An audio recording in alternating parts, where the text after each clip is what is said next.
available here, and we can even get those to you on the internet so that you can have them, some important information.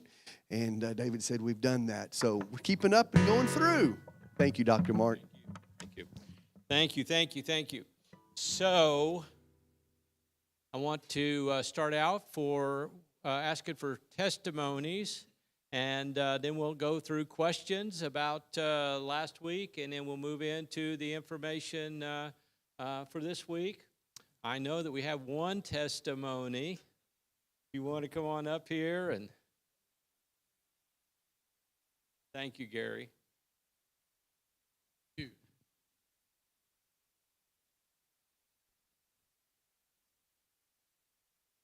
I am number 5.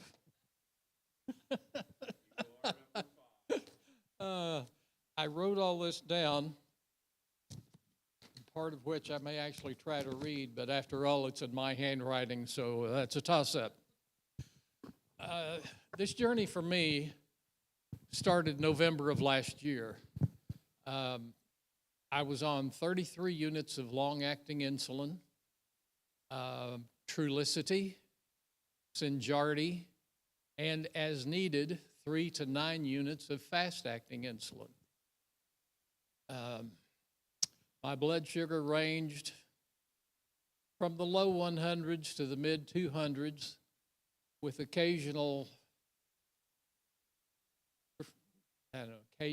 rare 70s, a couple of 50s that were definitely too much insulin at the time, and peaks to 300 once or twice a week. I actually hit a 400 once. My doctor wanted me to change to Ozempic from the Trulicity and got me samples, but at my income level, I could not afford that drug. So he found a program, actually he did this with the Trulicity, he found a program where I could get the drug much less expensively. Well, he wanted me to change to Ozempic, and he gave me samples while we tried to get that through. 3 times, I filled out the paperwork and it came back incomplete. The 4th time, they actually said that if I would give them permission, they could do the checking themselves. I gave them permission, and it came back saying, no, we need you to do all this all over. At this point, I was having back pain, and I started reading about Ozempic and learned that back pain can be a side effect. I was going to physical therapy for the back pain. So I stopped taking the sample, and the back pain went away. I took this as a sign, I'm not getting on this stuff. So not long after that, Dr. Mark started talking to us about the possibility, and you see the trimmer is not gone, that one's still here, about the possibility that there was another way to fight diabetes. And I did some research on my own and decided that I did have the discipline to follow these rules and see if I couldn't make this right. I had wondered about fasting. You know, several times we have fasted January, and I'd been afraid to. I talked to my doctor earlier before we left the area about fasting, and she had recommended I be just real careful about it. And, you know, at that point, I did not have the glucose monitor, and I'd be checking my sugar several times a day. Turned out that particular one, we were only going to do dark to dark. Did I say that right? We're going to, breakfast before sunup, dinner after sunset, and that was no trouble. I had no problem with that. I thought, well, maybe I can do this, and I'll try the 12 and 12. Well, 12 went so well, I didn't eat. I went all the way to 16, and I had a little hunger here. but nothing really bad.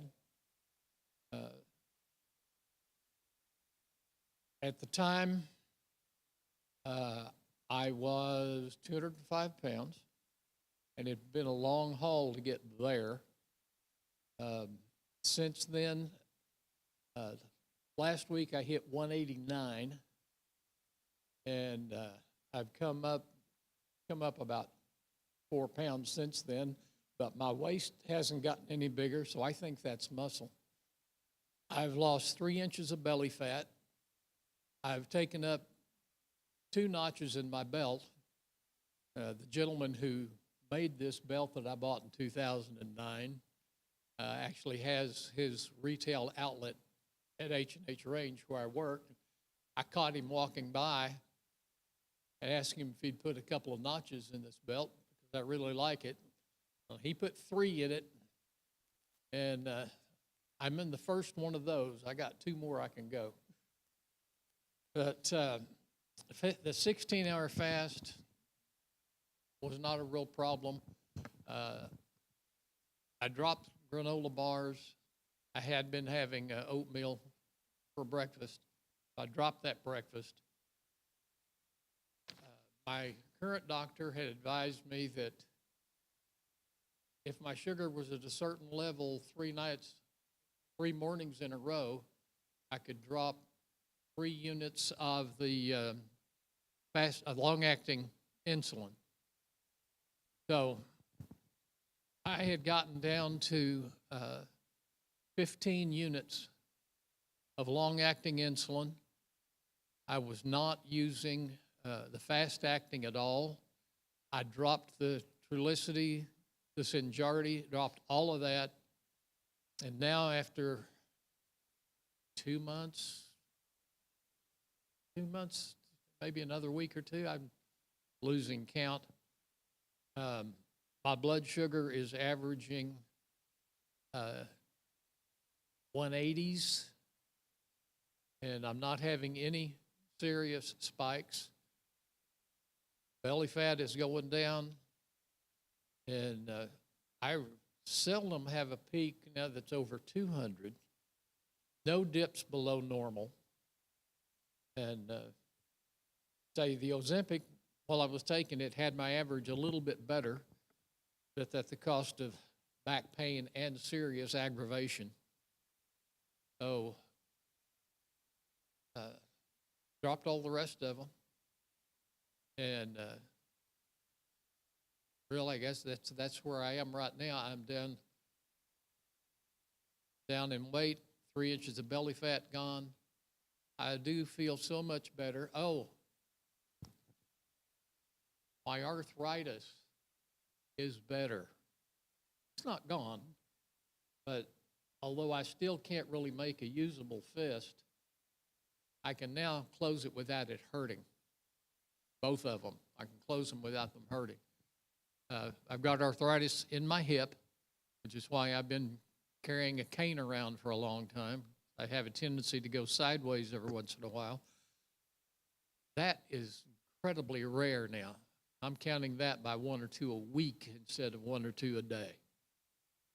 So I guess that's it. Yeah, I carry the cane to work, and before, by the time I got off work, I was leaning on it. Now I'm carrying the cane to work.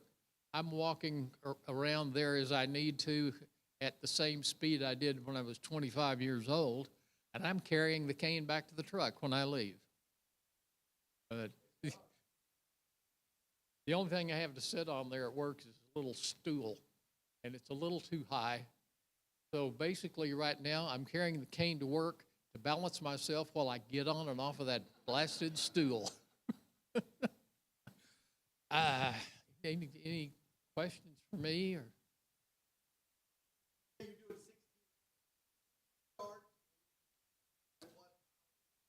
I try to finish eating by 7 or 7:30, and I have my lunch break at noon.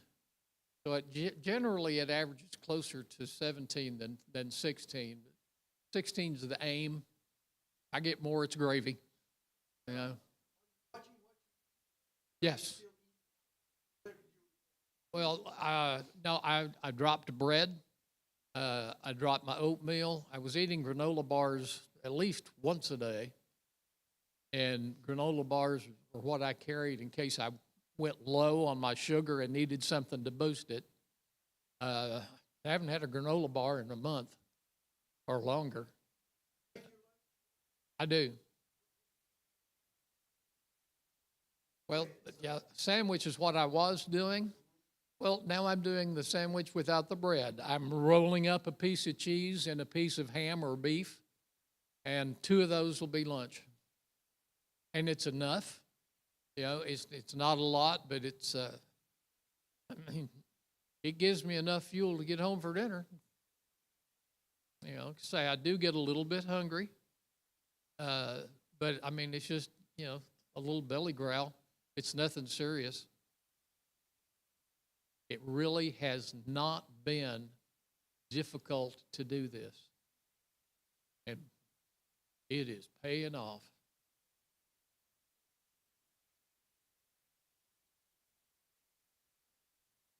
My hearing, I think, my hearing, I do believe, is coming back. It's still, I had lost it in my right ear.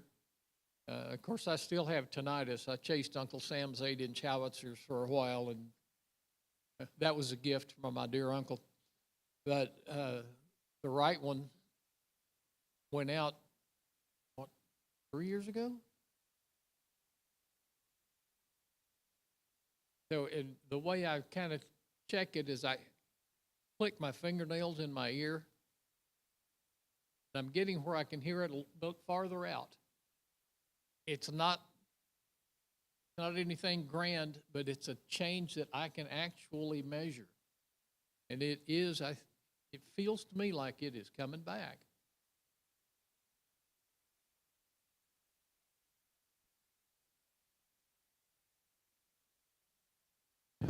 Thank you, Gary. Congratulations. Thank you. Anybody else have any testimonials? Okay. Well, I mean, that's fantastic. Thank you, Jesus. Thank you, Jesus. It is such a real deal. And, I won't talk long about it, but it is such a big deal when it happens to you. When it's you, it's unbelievable. And of course, Gary's kind of getting some of the other side effects or side benefits. And those will keep accumulating as time goes on. I think that one of the things that we are seeing here is that, 2 things that I really want to point out, and he spoke about both of them, and that is, the decrease in inflammation. And it's body-wide. It's everywhere. It's the joints. It's the hearing. It's everywhere there's inflammation that gums up the metabolic mechanisms that produce energy. And so we see those, and they're phenomenal. I could tell you all of my side effects of this lifestyle change too, but we've already done that. The other thing I would say is that, remember, it's the mitochondria. What Gary is supporting now that he was not is the mitochondria. So those that were malfunctioning, such as the arthritis and the hearing and all of that, are now coming back online for him. And so I really believe a lot of those things that we thought were forever problems, forever chronic diseases that could only be managed can actually be reversed. I really do believe that. So thank you, Gary. Thank you for your time. Yes, sir. Yes, you did. 9 units from 33. Thank you, Jesus. Thank you, Jesus. Now, hear him say, though, he did that with the help of his doctor. Okay, so, please make sure if you start making any kind of, changes like that, that you have some support, because especially with those kind of medications, things can go wrong. That can move very quickly, and, a low blood sugar is much more dangerous than a blood sugar too high. So, and that will be the problem. That will be the side effect if you do these interventions. It will be too low of a blood sugar. I'm really excited to hear, though, that it's stabilized. Even though it's not where you want it to be, you know, you're not spiking and you're not dipping. That's an interesting part of that story that I'm glad to hear. I've not heard that part of that story before, but that's good. So any questions about fasting last week? Anything else that came up since we've been together? No? Okay.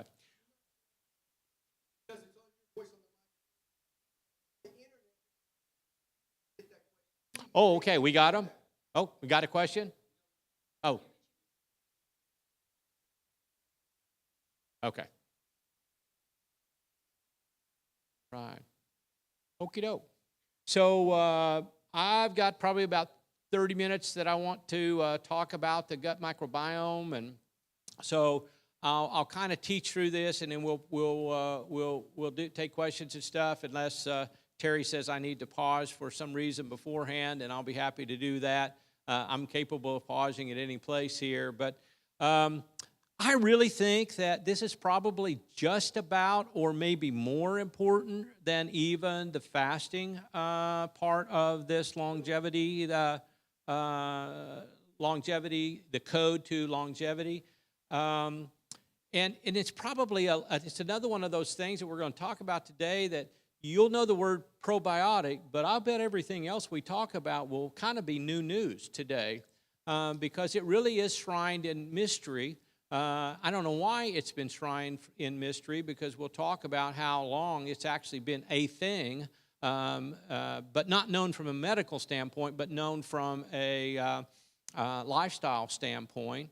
But yeah, it's the mitochondria are actually the things that produce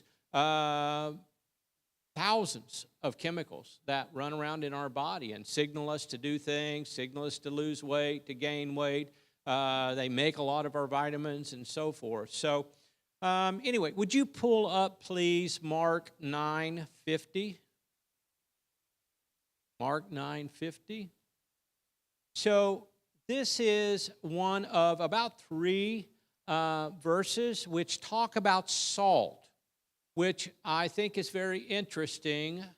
It says, "Salt is good, but if salt hath lost his saltiness, wherewith will ye season it? Have salt in yourselves, and have peace one with another." Like I said, that's one of 3 verses that have this kind of whole idea of saltiness in it. The salt here, fermentation was a way to preserve food, whole food, in the Bible. You know, just as today, if we set whole food out, it'll spoil within a couple of days. And so salt fermentation and actually yeast fermentation was very common in the day.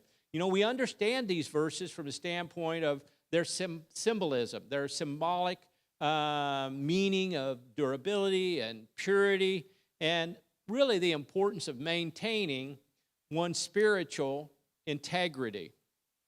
But what about 1 Timothy 5:23? 1 Timothy 5:23.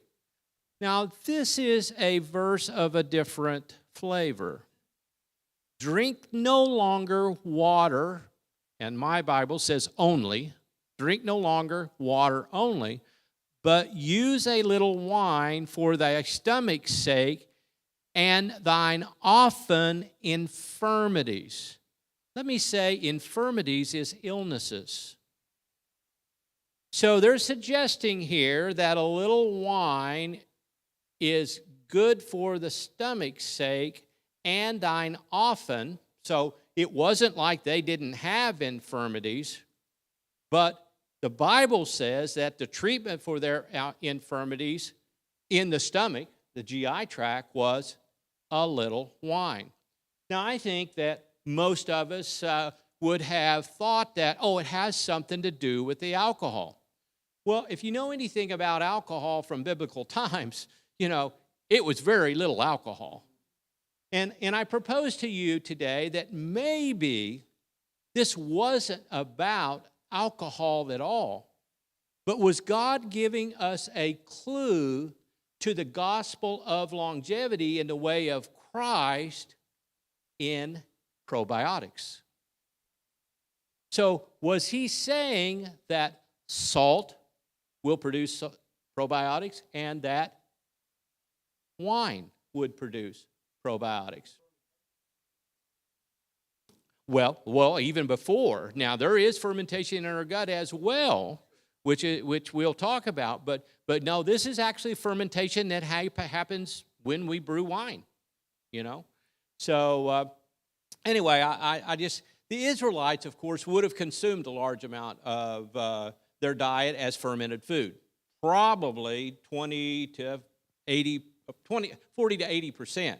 Even in the 1800s, 20 to 40% of our diet was fermented food. But with the advent of the refrigerator and canning and freezing, and in the 1900s even, the amount of fermented food that we ate went down.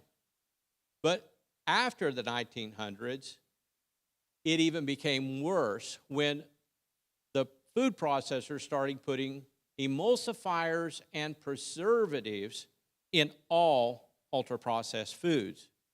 The standard American diet will contain only a fraction of the fermented foods that we had just when we were kids. Using a form of yogurt, kefir, some cheeses, also sauerkraut, kimchi, pickles, sourdough bread, and beverages such as wine, kombucha, and beer, we can get probiotics. But even these foods have been adulterated and are no longer produced by salt and yeast fermentation. While they look and taste like fermented foods, they're devoid of any probiotics and are sterile of live bacteria. So, how many of these products do we even consume that still have, if we are consuming what we think are fermented foods, how many are even containing any bacteria at all? So, why does it matter? Because probiotics matter to the gut microbiome. You can take the man out of the garden, but you cannot take the garden out of the man. One of the first mandates for man was to cultivate. And cultivate we still do. So we got moved out of the garden, but the garden did not get moved out of us. And how we tend to that garden is very, very important. So today I want to talk about the gut. This is a 20-foot tube that extends from your mouth to your eyes. I want to kind of show you this in the sense of, can you imagine for me a double-car garage? Most double-car garages are going to be 20 by 20 feet. So your colon, your bowels from your mouth to your anus are, if they were all spread out, are the same depth and the same breadth of that double-car garage. Now let's imagine that garage floor was lined with paver bricks, one paver brick thick, and they were laid as close as they could be together. That floor represents, if you were to cut all of your bowels in half and spread out all of the villi and the undulations that it does, and you'd laid them out one cell thick across that garage, the surface area of your bowels are equal to the surface area of that floor. And your bowels are separating you from all the stuff in your bowels from the inside of you with one thickness, one cell thickness. And the lines between the pavers represent the spaces between each cell that are called tight junctions. And it is this tight junction that gets inflamed in all of these chronic illnesses that cause the bowels to leak stuff that should stay in the bowel, leaks into the bloodstream and is circulated, i.e., the irritable bowel. So anyway, we're talking about a huge, huge organ. So we've known from previous talks that the cells and the human cells that we have in our body are about 40 trillion. Want to guess how many bacteria cells are in your bowels? How about 40 trillion? And they weigh about 2 to 3 pounds. About a third of your excrement daily is dead and alive bacteria that has gotten washed out as the peristalsis has moved food through the GI tract. So these cells are composed of bacteria, viruses, and fungi, all three. We'll talk mostly today as if they're bacteria, but realize they are all three. Predominantly, however, they are bacteria. They're called microbes because the only way you can see them is underneath a microscope. But for fun, you should just Google a slide picture of gut bacteria.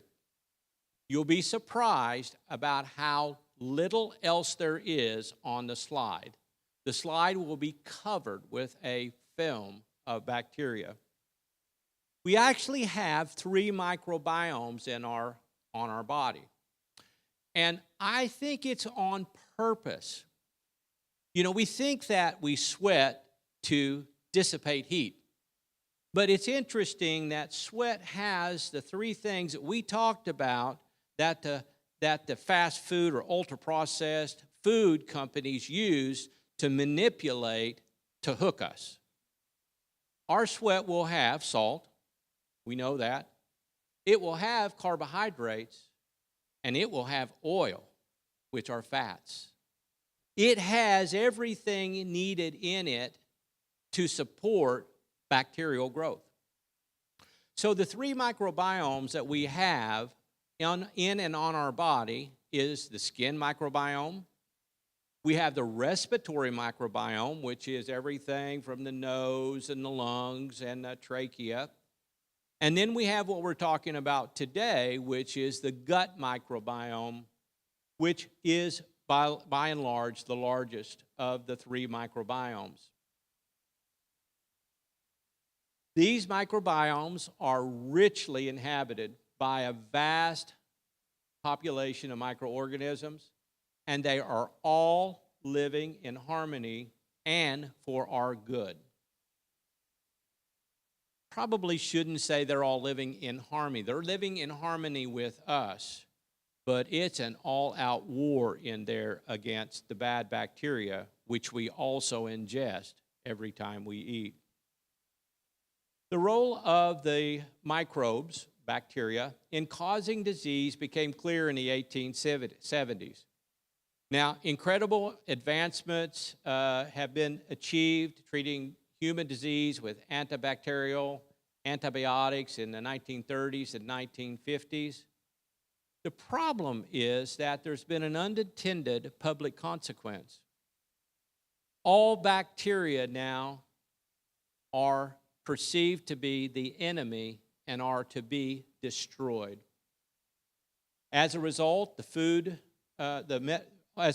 medicine, the food industry, and big pharma has been engaged in an all-out war against all bacteria. most of which are given to us by God for our good. As an example, I think most of you have probably taken or heard of somebody who's taken a 10-day course of a broad-spectrum antibiotic like, say, ciprofloxacin. Ciprofloxacin can destroy many of the bacteria in the colon, and it can take months to repopulate. The food industry puts emulsifier and preservatives, another term for antibiotics, in all of the ultra-processed foods that we consume. That's how they don't rot. That's how they have a shelf life of a year. That's how we have to look on the back of the package to see if they're still safe to eat. Well, they never were safe to eat, and so they certainly aren't safe to eat at their expiration. But that is achieved through antibiotics that they call preservatives and emulsifiers.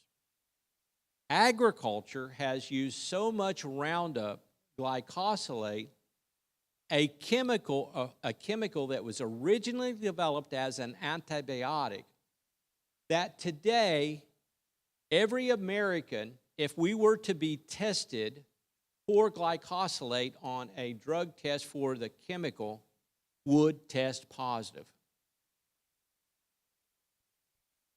Not infrequently, the repopulation of the not good bacteria that we've destroyed are not with the ones that we destroyed.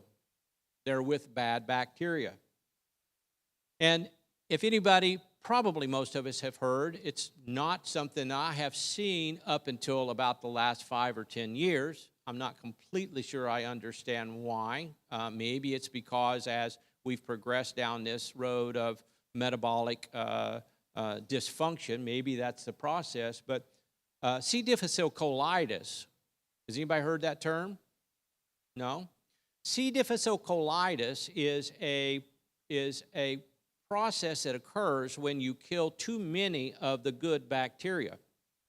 Ciprofloxacin and its cousin levofloxacin are probably two of the biggest culprits of this, and it is an often occurrence now. Rare occurrence 5-10 years ago. But what happens is enough of the good bacteria are destroyed, and as it's repopulated with the bad bacteria, these bad bacteria do not play nice. They invade this one cell thick wall and the tight junctions, and they invade the body and the cell wall. The end result is a profound diarrhea, usually bloody, and it's almost impossible to treat with antibiotics. In fact, one of the most successful ways to treat it today is, interestingly, what we call a fecal transplant. Now, you can let your imagination go where you want, but basically they find someone who has a quote-unquote healthy microbiome. They harvest the stool, they put it in an enema bucket, and they give it to the patient. Now they're starting to develop pills that you can actually take, and they dissolve in the colon where the bacteria needs to be. But in this way, they recolonize the colon of the sick person with the good bacteria from the well person. I say all that to say this. The point I want to make is your body is crawling with bacteria and fungi. But no worries. Most of them are there to keep you alive. So every inch of your body and every passage is lined and filled with trillions of bacteria and microorganisms. No matter what you do to wash or to try and destroy these organisms, you can change the population, but you cannot sterilize a microbiome. To be clean then, I think it's interesting, Pastor David, to be clean then does not mean you are not infected by bacteria or microbes, but rather the infection you have is with good bacteria and microbes. Now, the richest and most complicated microbial population living in and on the human is, of course, in the colon. Typically, we refer to this as the gut microbiome. This community probably houses 70% of the human microbiomes, probably 10 to 30, or the other 30% are the skin and the respiratory. I already mentioned that the gut microbiome, if you were to take it out and weigh it, would be anywhere from 2 to 4 pounds. And that is bacteria. I don't know if I like this analogy, but it's kind of like if you were to dump the flies out of a fly trap. You know, these are bacteria that would weigh 2 to 4 pounds. So you can imagine how many numbers of microscopic cells that would be. So the microbes what they produce affects every organ and system in the body. Through the vagus nerve, the gut even interacts with the brain through what we call the gut-brain axis. Gut-brain axis. This is how we get butterflies, nausea, and diarrhea when we are stressed and scared, and how apple pie makes us feel happy and at peace. Is this gut-brain connection? So I want to go over 3 terms. There's 3 terms that are really important in the gut microbiome. One you already know, probiotic, which is the healthy bacteria in our colons. Prebiotics are the non-digestible fibers in our diet that the bacteria use for food and fermentation. Mostly this is going to come from plants. Most of the non-digestible fiber won't be found in meat products. And so that's why most people feel like plants are very important. Postbiotics, so prebiotic, probiotic, prebiotic, postbiotic. Postbiotic are the bioactive compounds produced by the probiotic bacteria as they ferment the prebiotic non-digestible fiber.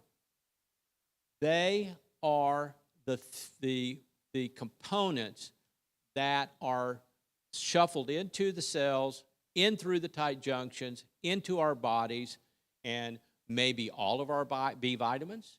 They may be some of our lipases and peptidases that actually function to break down fat and protein. They may be signaling molecules.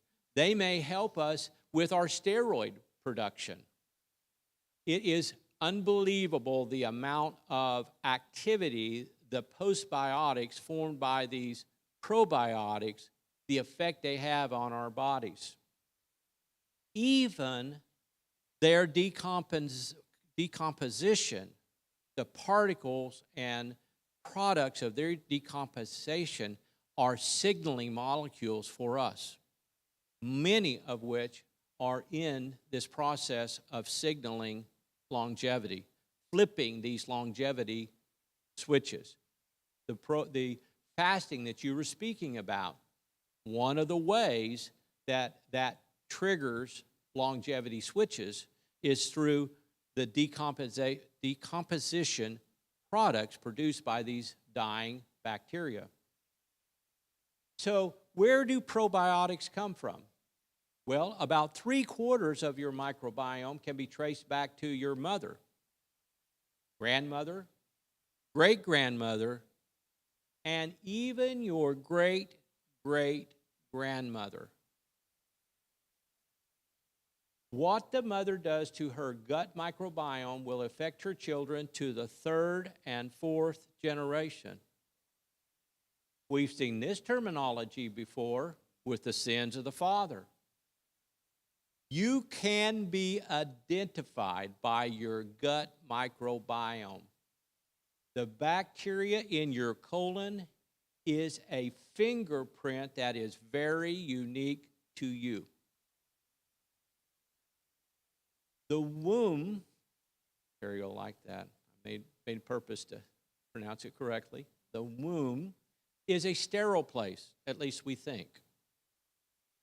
But when we exit via the birth canal, we're bathed in vaginal bacteria. In fact, the body, the woman's body, actually has a surge of estrogen just prior to delivery, which causes glucose to be dumped into the vagina, and lactobacillus, the predominant bacteria there, its population explodes. So now, as the baby transcends down through the birth canal, they are inoculated with this lactobacillus in their nose or eyes or mouth. The literal baptism of bacteria as the baby comes through the birth canal is vital to a healthy start in life. C-section bypasses this, and these babies wind up with a very different microbiome that looks not like their mother's vagina, but more like their mother's skin. And it's not nearly as beneficial for the child. And once that opportunity to be exposed in that way is over, it cannot be undone. Although, interesting, some of the OBs are now actually recommending that women purposefully try to inoculate their babies with their vaginal secretions if they were born by C-section. So we know that babies born through C-section are more likely to develop allergies, asthma, chronic disease, and even obesity in later age. The baby's gut microbiome is further tailored by both her breastfeeding and by the antibiotics that she produces in her breast milk. We also ingest around 1 million microbes or bacteria in every gram of food that we consume. And our diet has a direct impact on which species thrive in the microbiome. If we change our diet from a meat eater to a vegetarian, or from a SAD diet to the whole food diet, the gut bacteria changes accordingly. Fermented food, from the beginning of what we talked about today, made with salt and yeast fermentation, can be a source of billions of bacteria per ingestion. So, if you're going to ingest any of the fermented foods from the store, we've talked about them. I think most of us know they're going to be the kefirs and the yogurts and the kimchi, sauerkraut, tempeh, and miso are the soybean products, and kombucha or wine. They need to say live culture, and they'll usually be found in the refrigerated section. If it's going to be wine, it needs to be non-pasteurized, because the whole process of pasteurization means that they have heated it up enough that it has killed all the bacteria. Wine will often use sulfites to do that, because certainly, heating is not an option for wine. So make sure that if you are going to drink alcohol, that it is something that's actually going to be healthy for you, because alcohol is not. We didn't talk about that, but I'll just take this moment to talk about alcohol. We know that it's very toxic to the brain and to our health. That is the intoxicated state, is the toxicity of the alcohol. Additionally, whereas sugar has 2,000 calories per gram, alcohol has 4,000. And before fatty liver was a thing in diabetes or the SAD American diet, the only way that you could have fatty liver disease was if you were an alcoholic. And we know all about their beer bellies and all the lingo that went with those people. So make sure that if you are going to try to do any fermented foods, that you pay attention to those things. And don't forget that we can still do fermenting at home. Fermenting is very easy to do. Now, make sure you do your research. There's, percentage of salt that you should use if you're doing the salt, which is a lactobacillus, and then, of course, alcohol. If you're going to go there, but salt and yeast fermentation, sourdough bread, I guess, is a yeast fermentation, right? And so those are still things that we can do at home that are full of helpful bacteria. So could God be instructing us to produce probiotics by having salt in your cells, no longer drinking only water, but use a little wine for your stomach's sake and for your illnesses and infirmities? So that's the probiotics. That's the prebiotics. The last one is the postbiotics. Let me say one more thing before I leave there. Every healthy bacterium has a food list on which it can survive. There is also a food list for unhealthy competitor bacterium they use to thrive. So we choose the prebiotic. The gut microbiome will choose the probiotic that will survive in the garden that we cultivate. So what are the probiotics? What do? They do a lot. We've already kind of talked about some of the things, but they are responsible for securing about 20 to 30% more calories out of our diet than we could get from our human mechanisms alone. The gut, the skin, and the respiratory microbiome protect us from harmful bacteria, yeast, and viruses. These microbiomes account for 70% of our immunity. 70% of our immunity is activated before we are ever invaded. Cellular immunity only accounts for about 30% of our immunity. Now, that is crazy. And that just speaks to how often we are attacked by bad bacteria, viruses, and fungi. 70% of the time, we never even know it. These microbiomes in these three areas prevent us from ever being invaded. Any harmful bacteria would have to be able to thrive in an environment already filled, Judy, with rapidly growing, well-adapted, beneficial members of all of these microbiomes. They'd have to move in and be able to take over an army of healthy, good bacteria. The postbiotics are also very important in training the cellular immunity. These bacteria, as they kill the bad bacteria, will actually break them down into parts, and most of what we think about now is COVID. They would be the ones that would be responsible for destroying the COVID, taking the spike protein to the cell and presenting it to the blood, the cellular immunity, and saying, this is bad. And so the cellular immunity would then develop T cells and B cells and other antibiotic-producing cells to say, oh, okay, I got a memory of that now. So if we see that, if it gets past you guys, we got it. We see this also with allergies. And in fact, it's very interesting that with allergies, there's a number of reasons. Inflammation is one of them, that allergies are very common today.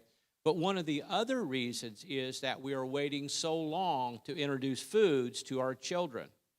There is a grace period that the body goes through where it will accept a lot of things as okay if it finds that it's frequently in their environment, such as peanuts. If a child is introduced to peanuts before 2 to 3 years of age, the likelihood of a peanut allergy is really low. And as you remember, I mean, how many of us remember a mother just picking something off her plate, some gravy, and just wiping it on the baby's mouth? Remember that? It used to be something that we would do all the time. And so that's one of the reasons why our allergies in kids are so much more prominent, because we're waiting to introduce foods until that grace period is gone. And it is actually the microbiome which does this for us. Often, disease and illness can be identified by the population of the bacteria in the gut microbiome. And it's incredible today, back in the day, we had to culture all of these. Well, that was a phenomenal job.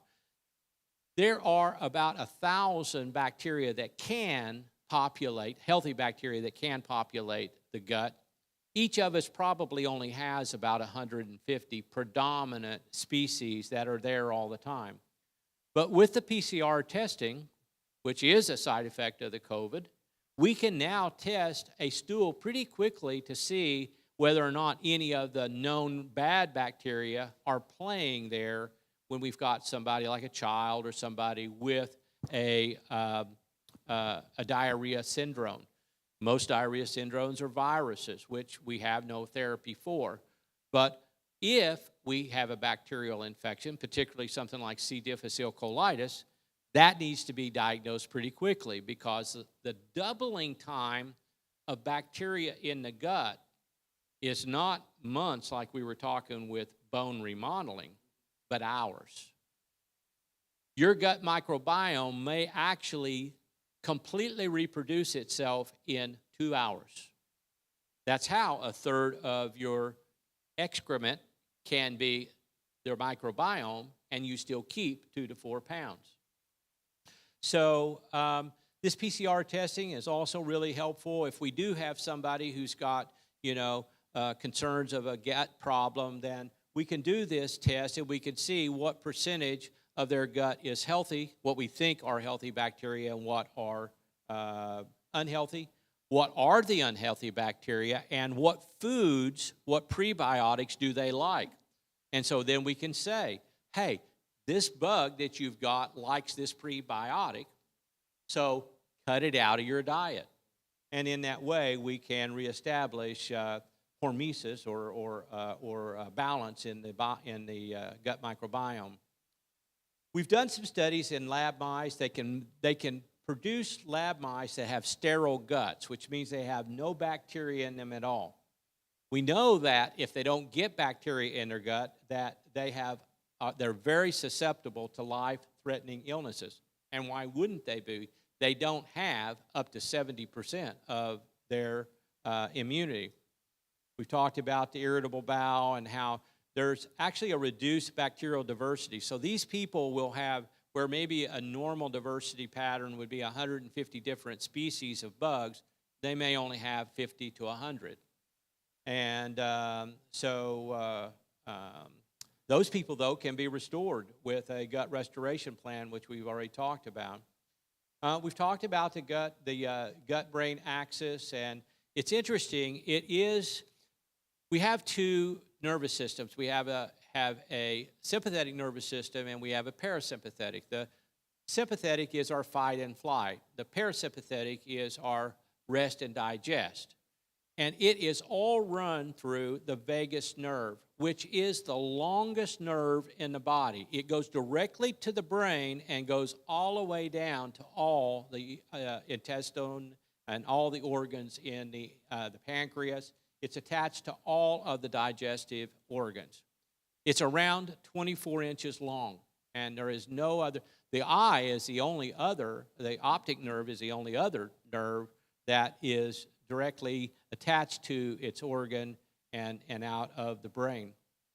So interesting there. But it affects not only, so the vagus nerve and this gut-brain axis we've already talked about, it affects the digestive health. but it also has significant psychological and brain development implications and behavior. Foods can make people act differently. Another study they've done on antisocial behaviors that are consistent with autism, they found that these patients are low on a type of a bacteria called Bacteroides flagellis. It's commonly found in healthy humans. But if we take a germ-free mouse who is having antisocial behaviors and we put this bacteria in their colon, it reduces their gut inflammation, corrects levels of various molecules, and also decreases their social ailments. There was a study done on obesity in 2013 where a team took a number of these germ-free mice and two female twins, one was obese and one was thin. They implanted some of the mice with the obese girl's stool and the other mice with the thin girl's stool. They fed them the same diet. The mice with the obese girl's stool gained weight, and the ones that had the stool transplant with the lean girl did not gain weight, even eating the same diet. That study has been replicated over several times since then. So like the mitochondria from previous talks, what you do to the gut microbiome matters a lot to your longevity.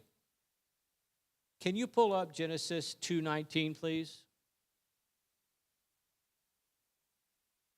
And I'm closing here. I just have one more statement to make about this microbiome. And I think it's very interesting with what Pastor had spoken about this morning. And out of the ground the Lord God formed every beast of the field and every fowl of the air and brought them unto... No, that's not it. 2:19. Okay. Well, I have the wrong verse, but I have it here, so let me just read it. Thank you.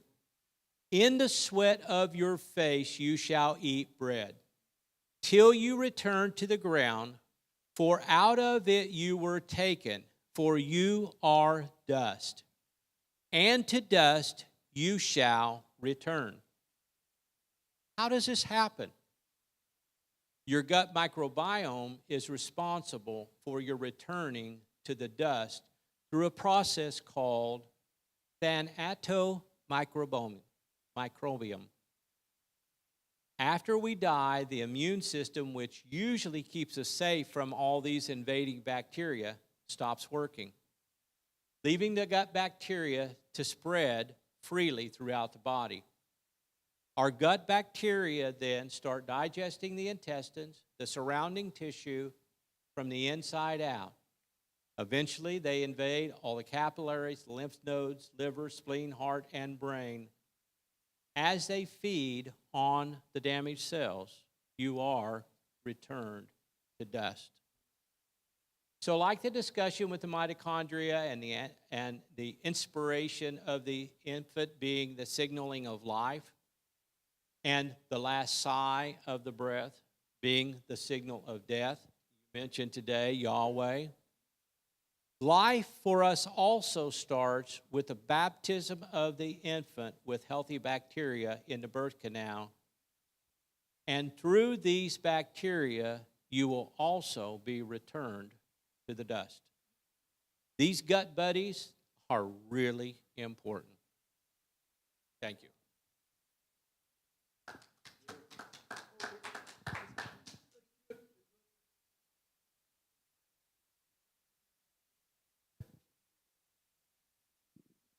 I was just going to ask if you recommend, like the acidophilus, taking any of those probiotics like that. Yes, I think probiotics are good. I think fresh probiotics are better, The problem we get into is that, from the manufacturing to the store, we just don't know the standards. And so, I mean, water kefir is easy to do. I do some salt briming. But yes, I think probiotics are good. I don't care how you get them. If you know it's a replicable company and that, then I'm a big fan of it. I always recommend it. If I'm going to give an antibiotic for somebody, I always recommend the probiotic as well. Terry, grab that mic. Any other questions? Does it take time for the acidophilus to work? Or as soon as it goes in, it's starting to work? Well, are you meaning as acidophilus milk, or are No. you... Pill, powder? Is it a probiotic? Do you know, Terry? I don't know. I don't know if it's the prebiotic or the probiotic. I'm not sure. I'm sorry. I have to plead. I don't know. I don't know that. I'll look it up and know next time, but I don't know today. Well, you want the pro. The pre is your vegetables. Okay, that's your plant fiber. That's what you feed them. The pro is the bacteria itself. And there's lots of probiotics out there. Like I said, you can buy them as a supplement, which we've done in times, and sometimes we do.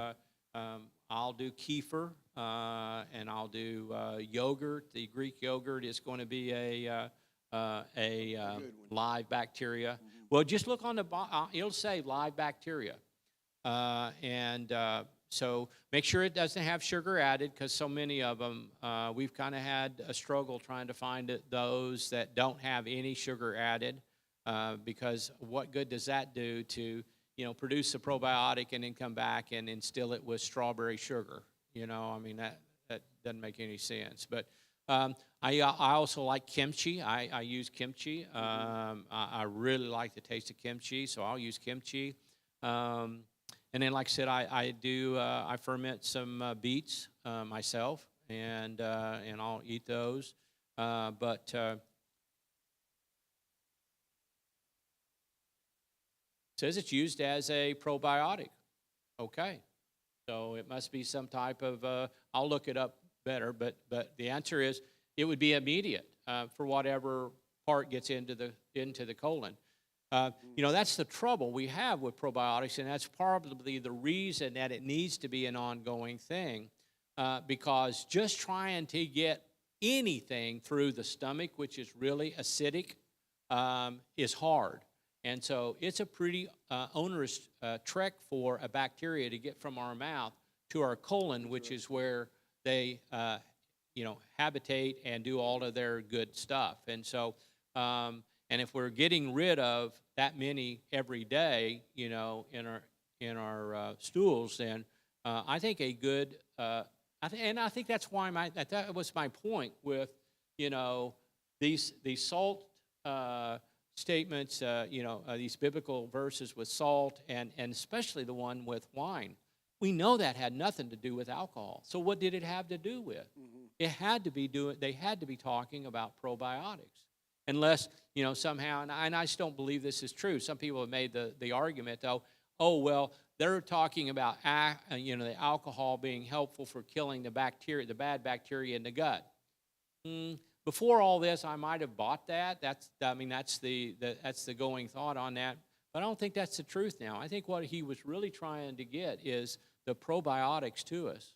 And you made a comment in biblical times, or whatever time, this high content of alcohol, today you see something, it's 80 proof or 90 proof or what. That's not them back there at all. I'm not justifying alcoholism. No. I'm just saying, don't confuse that back there with some fermented grapes coming over here and justify Jack not Daniel's even 110 close. Proof. That's stupid. And there's no. Well, it's kind of interesting that you should say that, because we've seen that kind of in the cannabis industry. We started out, the cannabinoids were what we really wanted out of the cannabis. But interestingly enough, the original cannabis products were pretty low in THC. But now there are almost no cannabinoids, and it's almost all THC. Well, we don't have any data that says that THC is helpful. We have a little data saying that the cannabinoids are helpful. But, anyway, that's a diatribe of another way we don't want to go today. But it's just another industry, like the food industry, like Big Pharma, that just lied to us. Mm-hmm. And I'm upset about it. I'm sorry, but I'm upset. Can I ask another question? I don't want to keep anybody or whatever. And Terry, this may be for you, but do you guys eat bread at all? I mean, Gary said cut bread out. I've always heard cut the bread out. But, when you go overseas, I mean, it's like the bread of life, I mean, it's a main staple is the little tricycle early in the morning goes up and down the houses in these third world countries, and somebody stayed up all night making bread the next day and dipping it in their soup and eating it on the side. It's not what we have. True. We don't eat bread. Very, very, very seldom. If we eat hamburgers, we eat them without the buns, or we eat them with lettuce wrap, or we eat the sandwiches like Gary does. We roll them. There's very little need for bread in our house. But in the other countries, somebody stayed up all night making the bread. There's no preservatives in it. They probably also mesh their wheat themselves. They may have stone ground it rather than finely ground it like we do. Their wheat hasn't been processed. So if we do eat bread, I get the Ezekiel bread or the sprouted grain bread that has also got the probiotics in it, or it's got the good grains in it that will help your stomach. But as far as processed bread, Wonder Bread, no, it's a wonder that it's still out there. But right, yeah, I have a niece that has celiac disease, very, very bad celiac disease, which is she can't eat grains. She can go to Paris and eat croissants, because it is a totally different type of grain. They do not have high processed grains over there. That's right, we do. I've been eating Ezekiel bread for about 40 years actually, and I can't have white flour. It gave me brain fog and lots of mucus. And recently, though, I was introduced to the fact of getting whole grains, grinding them at the time you're going to make something with them, because it retains everything there, and the oils are there. And I've done that, and I've got to order some more, because I notice I'm much more satisfied on it than I am Ezekiel bread, and I don't have the hunger or craving for anything when I eat that. Yes, I'm eating, and it's much more satisfying than Ezekiel bread. So thank you for those comments. Thank you. So yeah, I think, if I'm not mistaken, the Ezekiel bread is actually a sprouted bread, which is a whole different kind of a process, because then we're not getting the grain. A sprouted grain is very different than the grain. And, it unlocks a lot of nutrients that a grain itself does not. The other thing that we know that's happening is that, all of these wheats that we produce here are dwarf wheats. We have no heritage breeds anymore. They're all GMOs. And so they have very little resemblance to, the old wheat looked much like rye does. And if you see a field of rye, I mean, it's this tall. Well, the wheat fields are now this tall. And so they've all been bred for production, not for consumption.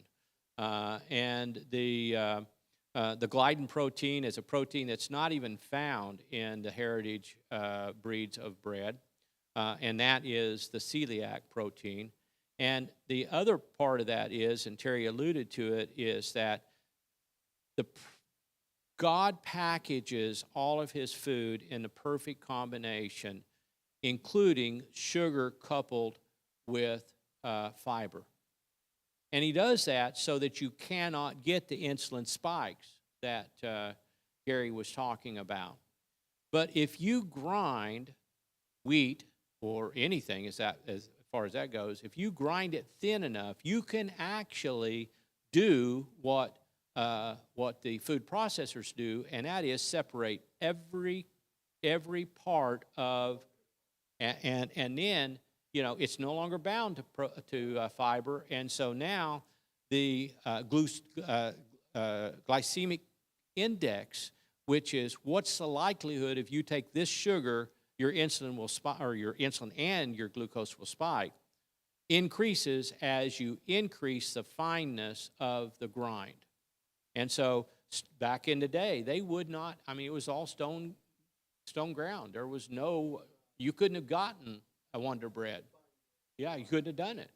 And so for all those reasons, and I'm not sure that Ezekiel bread, it's supposed to be, now that was a minimal, but my God, how long did he live on that? 230 days or something? Yeah. But I think what that is that, and that's all he lived on, was that bread. And so I think that it probably is the minimal amount of nutrition that a person can survive on. Not that it was ever, I think it's safe to use, but I don't, I guess what I'm saying is it was good enough to survive for, I think it was 230 days. Yeah, but whatever it was, but Ezekiel lived on that. Yeah, and I'm not disagreeing with you on the other brand. I'm not familiar with it. I'm just trying to help people understand why the bread of yesterday with the Israelites and probably even Europe is very different than the bread today.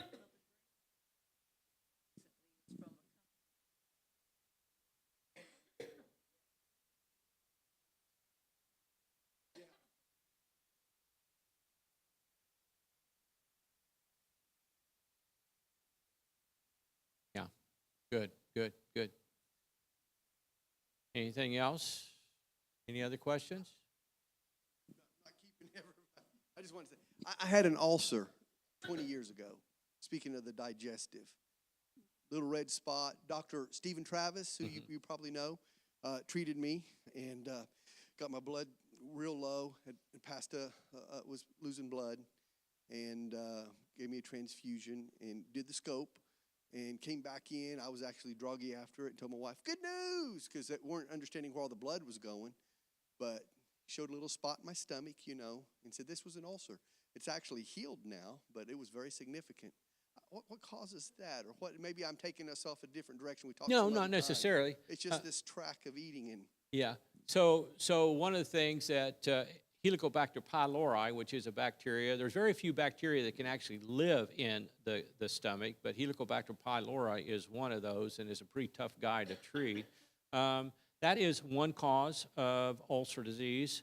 Others are non-steroidal anti-inflammatories are a huge problem. They actually block the production of the mucus that protects the cells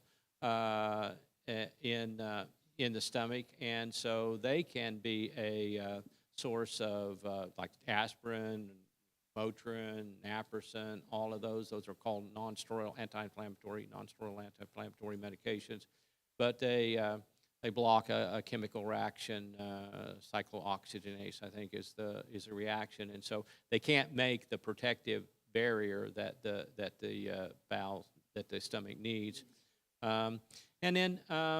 I don't know, some people say stress can. Probably if it does, it's through, cortisone and cortisol and that kind of thing. I don't completely understand that. Most of the time we just say because, which is a good way of saying I don't have a clue. But those are the two things I know will cause ulcers. After that, whether caffeine has anything to do with it, I'm not real sure. I just never knew what caused it, and it healed up, and I moved on, and I didn't change anything different. So I've never known what did I do to even cause that, and I didn't change anything after it, and it was healed. So I just, to God be the glory. You know, Yeah. what do you say? But You know, the other thing is that we kind of, and Gary hadn't mentioned it, but I'll tell you one of the things I noticed is that, when you do this time-restricted eating, there are long periods of time when your bowels are not doing anything but rest and repair. They're not doing rest and digest. They're doing rest and repair. And we've already talked about how if you tax those mitochondria, you're going to have a malfunction. And I remember back when I was eating my old way, living my old way, reflux was a common thing. I mean, Tums, it was not uncommon for me to get up and go take Tums. And so what it's telling me was that acid was staying in my stomach much longer than it should have been. And so I'm not sure what effect, 16 hours of eating versus 16 hours of fasting, I don't know what the effect is, but it's got to be some. And so, reflux, heartburn is nothing I even deal with. It's not even belching. It's not even something I do these days.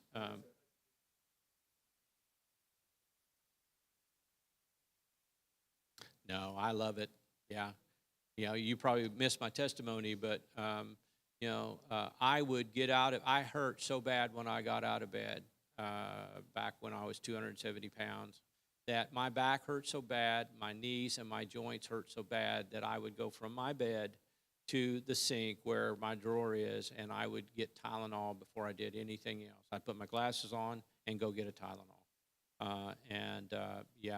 To be free of the pain is just bizarre to me. I mean, I have a knee that I would, for the last 3 years, every 4 months, got an injection of steroid. It hasn't had an injection in, I don't know, 2 years maybe. And so, I really had gotten to the point where I thought that pain was something that you were just going to have to live with, when you got into your 60s.